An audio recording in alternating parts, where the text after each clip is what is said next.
السلام علیک یا ابا عبداللہ. اس پورے سسٹم میں جہاں دنیا پتہ نہیں کیا کیا کر رہی ہے، بحیثیت قوم ہم کیا کر رہے ہیں؟ ہم کیا کر رہے ہیں؟ اب بولیں گے مولانا صاحب یہ کیا بات ہوئی، یہ ہم نے کیا کرنا ہے، ہمارا کیا تعلق ہے اس سے؟ ہمیں تو گلی کے نکڑ پہ دھمال ڈالنی ہے نا، ہمیں تو یہی کرنا ہے نا.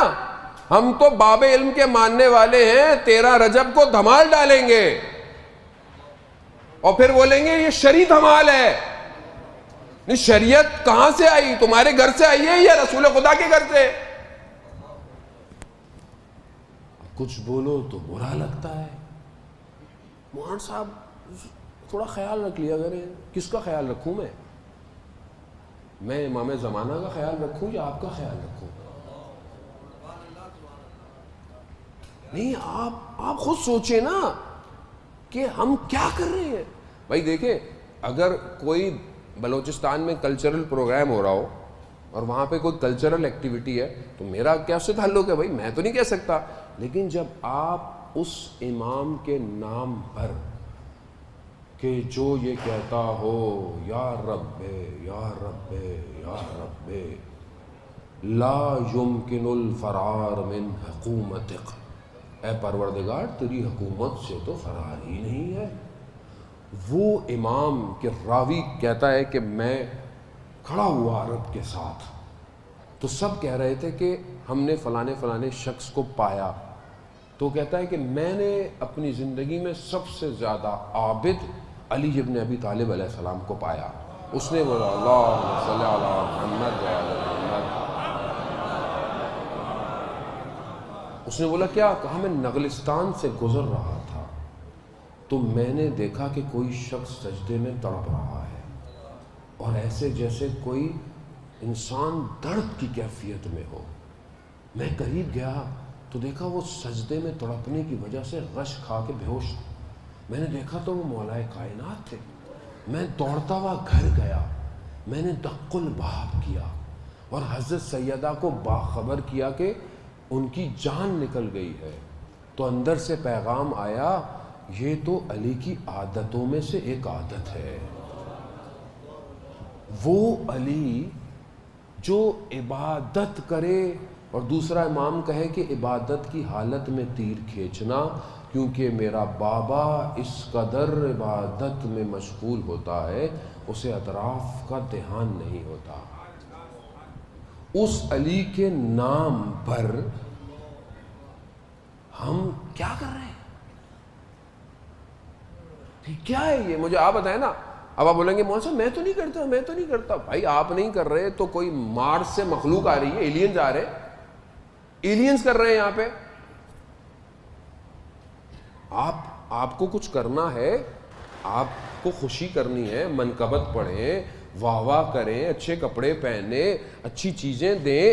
اور اگر کچھ امام کے لیے کرنا ہے تو کوئی ایسی چیز علمی کام کریں جو غیر مذہب کے لوگ سمجھیں کہ مولا کائنات کیا تھے.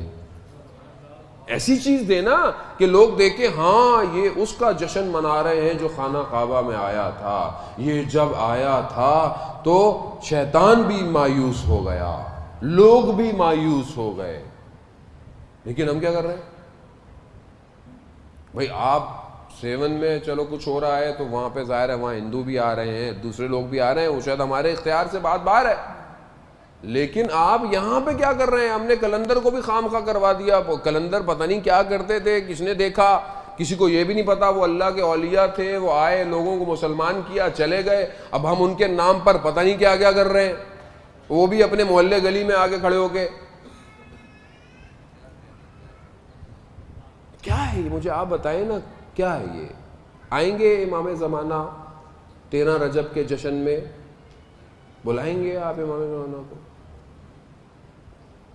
تو کون روکے گا؟ مجھے بتائیں نا کون. آپ دیکھیں ہو سکتا ہے کہ وہ جو کرنے والے میں اور آپ ہی ہیں. ہم اب انگلی اٹھانا بڑا آسان ہے، ابھی وہ کرتے ہیں، میں اور آپ کر رہے ہیں. ہم ایک دوسرے سے سمجھائیں کہ بھائی دین کی اصل شکل کو صحیح رکھو.